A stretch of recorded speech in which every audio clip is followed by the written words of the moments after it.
Bienvenue à tous sur le Flashback, l'émission qui vous replonge dans les moments mythiques de l'histoire du noble art.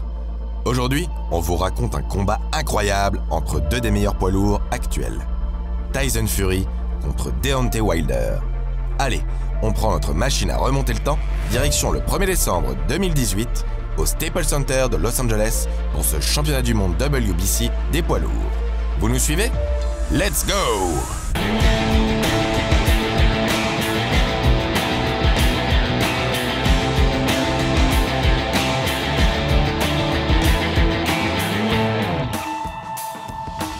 Cette rencontre ressemble à un combat de titans ou de géants, à vous de choisir. Jugez plutôt, 2,01 m et 96 kg pour le champion en titre Deontay Wilder et 2,06 m et 116 kg pour le Gypsy King. Ce sont deux forces de la nature qui s'affrontent ce soir de décembre 2018 dans l'enceinte mythique du Staples Center. Mais avant de nous pencher sur ce combat entré dans la légende de notre sport, intéressons-nous d'abord aux carrières rocambolesques de ces deux champions. Le champion en titre, Deontay Wilder, est surnommé The Bronze Bomber en référence à sa médaille de bronze aux Jeux Olympiques de Pékin, mais aussi à l'ancien champion Joe Louis, dont le surnom était The Brown Bomber.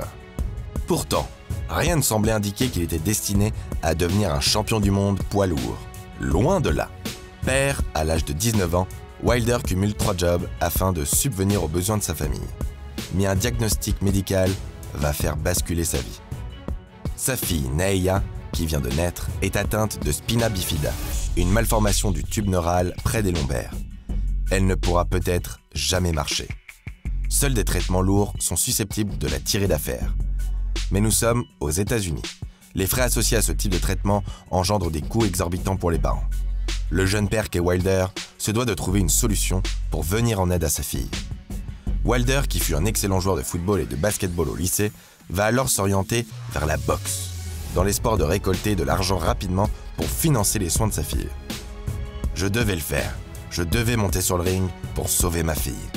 J'étais capable de faire n'importe quoi pour elle. Et en débutant la boxe, je lui ai promis de devenir champion du monde.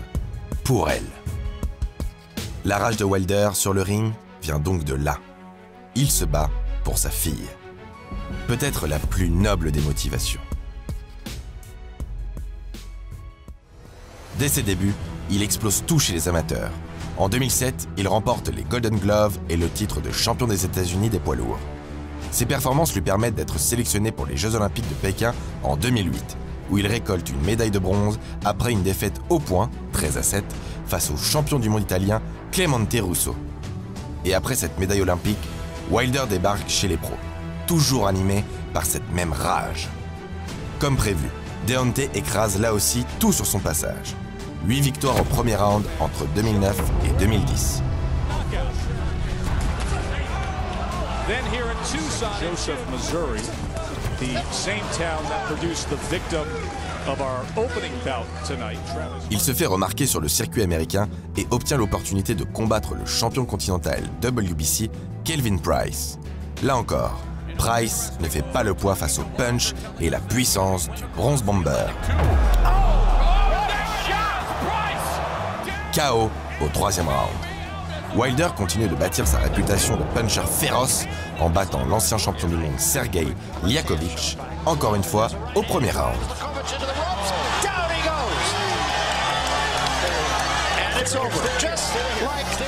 Après 32 victoires consécutives sur le circuit professionnel, il peut concrétiser cette domination féroce avec l'obtention d'un premier titre de champion du monde WBC. Le 17 janvier 2015, c'est le champion Bermane Stiverne qui se présente face à lui. Ce combat, c'est celui qui fait entrer Wilder dans le Gotha des poids lourds. Au terme d'une lutte à l'intensité rare pour un combat poids lourd, Wilder s'empare de la ceinture de champion du monde WBC. Il est sur le toit du monde.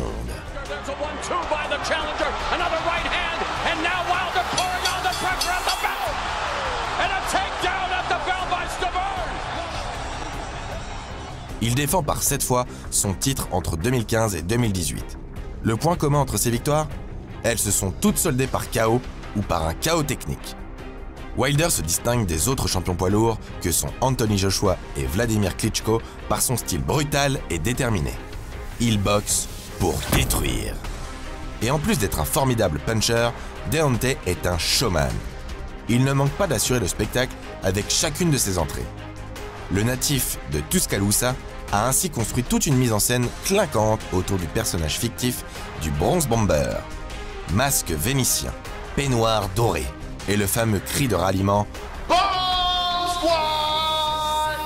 font partie du show Wilder. Le 1er décembre 2018, un nouveau challenger se présente face à lui, Tyson Fury. Fury s'oppose à Wilder par un style de boxe diamétralement opposé. Le Britannique utilise son allonge et son jab du gauche pour contrôler son adversaire. Agile en esquive et rapide pour un boxeur de plus de 2,06 m, il sait contrôler le tempo d'un combat. Il faut dire que Tyson a le combat dans le sang. Né prématuré de 3 mois, il ne pèse que 500 grammes à la naissance. Enfant, avec son frère Shane, il boxe dans la cuisine familiale avec, en guise de gants, des serviettes à thé. Il doit d'ailleurs son prénom à la légende Mike Tyson. Son père, John, était combattant de rue à main nue et boxeur professionnel. Il purge désormais une peine de 11 ans de prison pour avoir arraché un œil lors d'une bagarre à la sortie d'un bar. Et surtout, Fury est un gitan, et il est fier de l'être. Je suis un gitan, cela signifie que je ne refuse jamais la bagarre. C'est en moi. Appartenir à la communauté gitane est quelque chose d'indélébile. Même richissime, j'habiterai toujours dans une caravane. Bref, le Gypsy King est un vrai bagarreur, et c'est logiquement qu'il se tourne vers la boxe dès son adolescence. Il débute chez les amateurs dans la catégorie des super lourds. En 2006, il remporte la médaille de bronze aux championnats du monde junior. Possédant la double nationalité anglaise et irlandaise, il n'est pas sélectionné pour les JO de Pékin malgré son statut de numéro 3 mondial chez les juniors. Il se console donc avec le titre de champion d'Angleterre avant d'entamer une carrière professionnelle en 2008. Passé pro à l'âge de 20 ans, il enchaîne 14 victoires consécutives avant de rencontrer Derek Chisora pour la ceinture de champion de Grande-Bretagne. Grâce à une victoire au point, Fury s'empare de sa première ceinture chez les pros et commence à se faire un nom sur la scène internationale des poids lourds. Il rencontre une seconde fois ce même Chisora pour la ceinture de champion de Grande-Bretagne, la ceinture de champion d'Europe EBU et la ceinture de champion du monde WBO. Là encore, Fury l'emporte quand Chisora refuse l'appel du 11e round, les yeux endoloris par les agressions répétées de Fury. Suite à ce combat, Fury s'impose comme le challenger numéro 1 du champion WBA et IBF, l'immense Vladimir Klitschko. L'Ukrainien est à cette époque un champion du monde poids lourd depuis plus de 11 ans. Battre Klitschko serait la consécration suprême pour Tyson Fury, et cette victoire le placerait au sommet de la hiérarchie mondiale. Au terme d'un combat tactique où les deux champions font tout pour ne pas mettre genou à terre, Fury plus actif l'emporte au point et s'empare des 3 ceintures WBA, WBO et IBF. Fury est sur le toit du monde.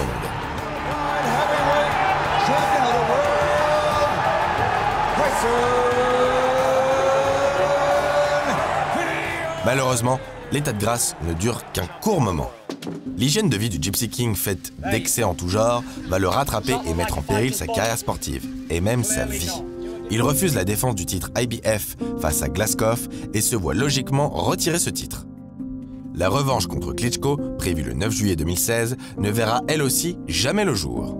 Fury invoque une blessure à la cheville pour repousser l'échéance. Déclaré plus tard médicalement inapte à combattre, il avoue prendre de la cocaïne pour soigner une terrible dépression. Au fond du trou, semblant vaincu par ses démons et une vie d'excès, il annonce sa retraite à l'âge de 28 ans et souhaite prendre du temps pour se recentrer sur lui-même. The achievements, the money, the fame, the family, nothing mattered. So when nothing matters, then I thought there's no point in living. I do want to die. And I prayed for death on a daily basis. I wake up in the morning thinking, why did I wake up this morning? Why didn't I die in my sleep? And if I tell that to my wife and my family, then they just break down and what is going on in this man's mind? It wasn't an easy 2 years. There wasn't a day went by that I didn't want to die. Mais le roi des Gitans est un combattant au plus profond de son âme. La bagarre fait partie de son ADN et l'appel du ring est trop fort. Plus jeune, l'enfant de Manchester avait d'ailleurs Roy Keane et Eric Cantona comme idoles. 2 hargneux, sûrs et en dehors des terrains qui n'ont jamais reculé devant un challenge.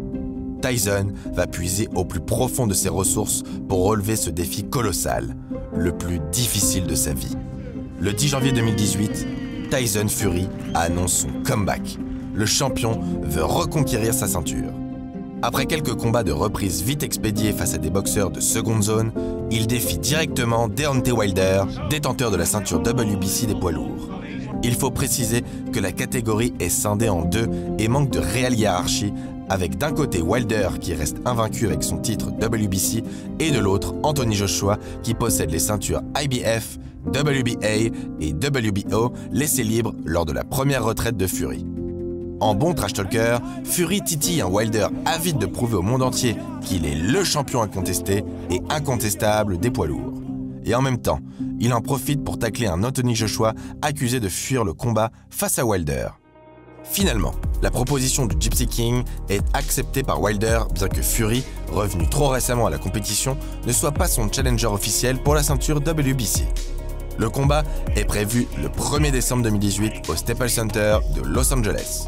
C'est un affrontement attendu par le monde entier. La promotion d'avant-combat est l'occasion pour le public d'apprécier la mise en scène des caractères des deux showmen. Le trash talking est volontiers utilisé dans une ambiance bon enfant, malgré une conférence de presse plutôt mouvementée. Les deux hommes se toisent et chacun clame qu'il sera le futur champion WBC. Parmi les observateurs, personne ne voit Fury faire long feu face à Wilder. Il faut dire qu'il revient de tellement loin. Il a combattu son alcoolisme, sa dépendance à la drogue, sa dépression et même des pulsions suicidaires. Devenu obèse après son retrait des rings, il a même perdu 60 kilos pour pouvoir faire face à Wilder. Tel un phénix, Fury a l'occasion de renaître de ses cendres et de se prouver qu'il peut toujours être un boxeur de premier plan. Nous y sommes enfin. Le 1er décembre à Los Angeles, les deux boxeurs font leur entrée sur le ring afin d'en découdre. La cloche retentit. Le début du combat témoigne de la maîtrise de Fury face au puncher Wilder. Il use de son jab afin d'éviter la droite dévastatrice de Deontay. Il touche l'Américain en ce début de combat et démontre sa supériorité technique. Fury lève les bras à chaque fin de reprise, comme pour signifier à son adversaire qu'il fait face à un boxeur capable de lui offrir une vraie opposition sur le ring. Fury entre dans la tête du champion. Il le toise en baissant sa garde. Le Gypsy King est en représentation, et c'est le public de LA qui savoure ce combat déjà mythique. Wilder, lui, recherche quasi systématiquement le chaos en envoyant son enchaînement. Jab du gauche, suivi d'un crochet droit foudroyant ou d'un cross. Heureusement pour Fury, le champion touche rarement la cible. Le Britannique esquive même ses assauts avec une facilité déconcertante. Et au décompte des points, Fury est devant. Le champion continue son travail de sape en tentant round après round de passer le coup qui fera fléchir Fury. On arrive à la 9e reprise et Tyson est toujours devant au point. Son jab du gauche lui a permis pour l'instant de mener la danse et de toucher Wilder à de nombreuses reprises. Le souci, c'est que Deontay reste très dangereux, même en difficulté. Lors d'un corps à corps dans les cordes, Wilder connecte enfin son fameux crochet du droit à l'arrière du crâne de Fury et l'envoie pour la première fois au tapis.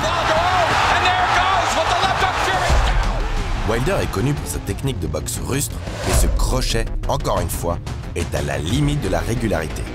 Le challenger est touché, mais ne semble pas atteint par l'accélération du champion. Il est compté par l'arbitre Jack Rice, mais repart aussitôt au combat.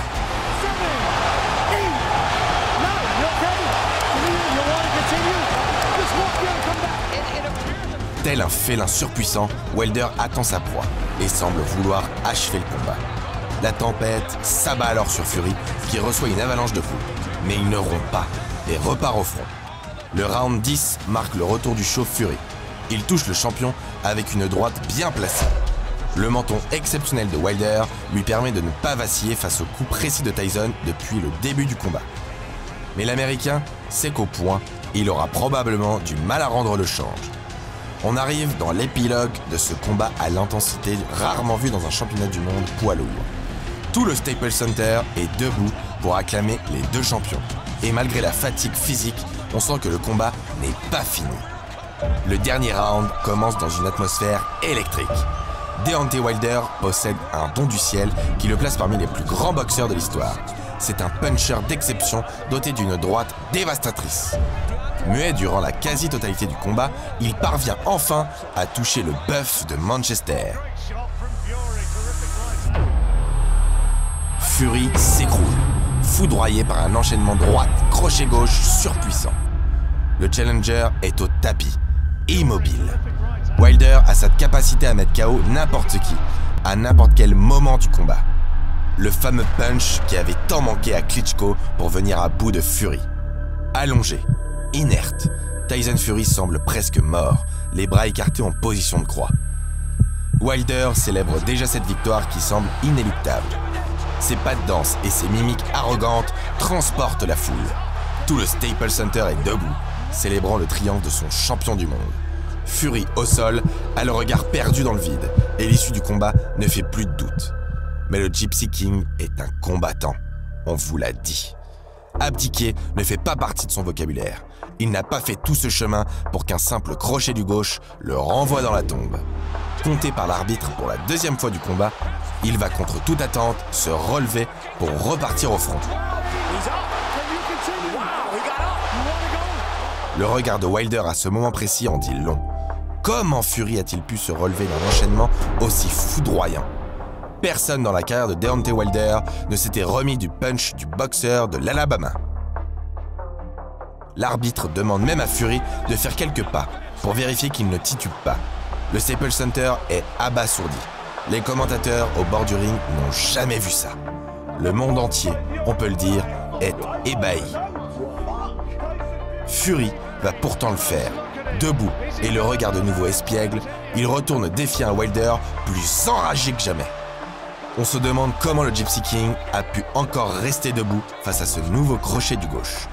Déchaîné, Wilder tente de venir à bout de Fury avant la fin du round. En vain. La salle est debout pour acclamer les deux champions. Le public de Los Angeles et le monde entier viennent d'assister à un combat d'anthologie entre deux guerriers.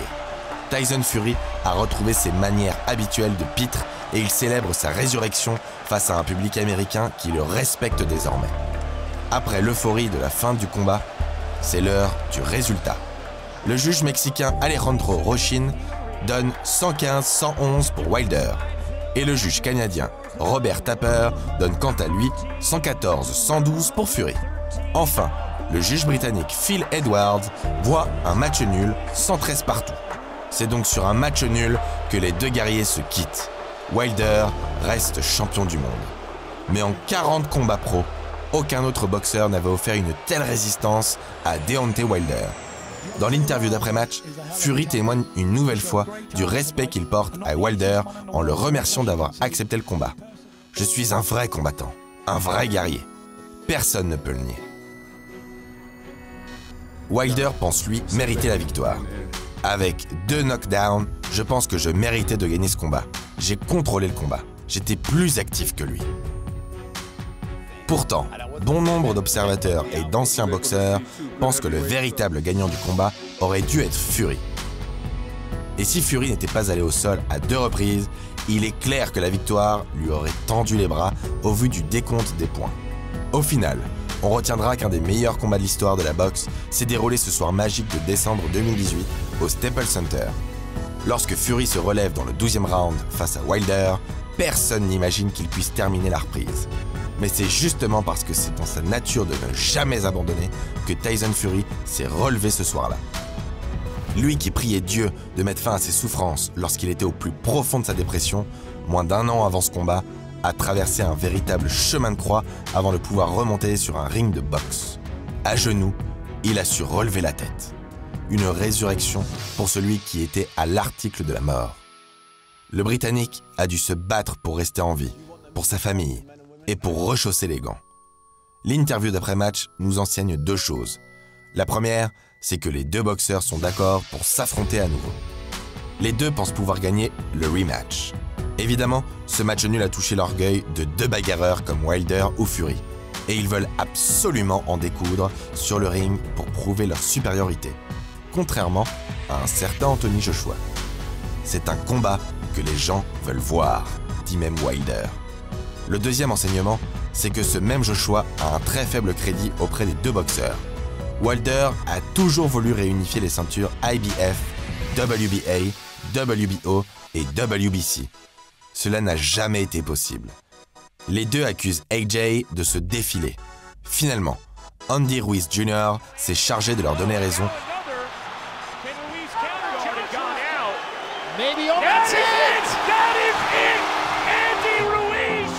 Suite au combat, Tyson Fury annonce qu'il reverse l'intégralité de sa bourse de match, soit près de 8 millions de livres, à des associations caritatives.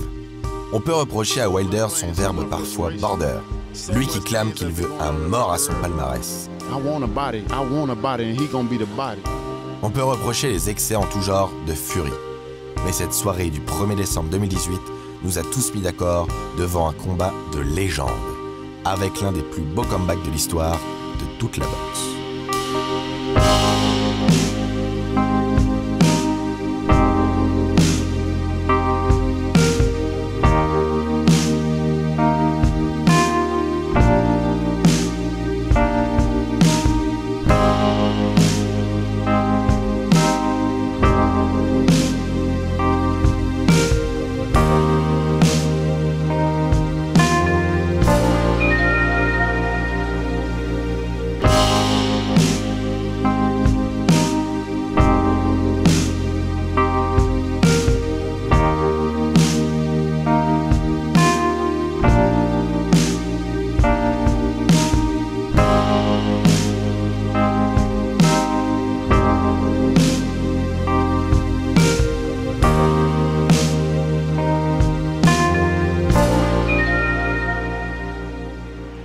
The comeback, being out all that thing, going up in weight, the story behind it is a movie.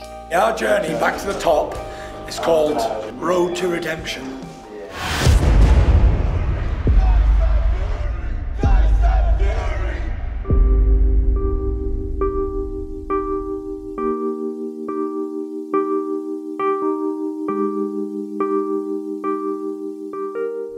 I want to be happy and I want to stay healthy. Because when you lose your happiness, your health declines. And when your health declines, game over.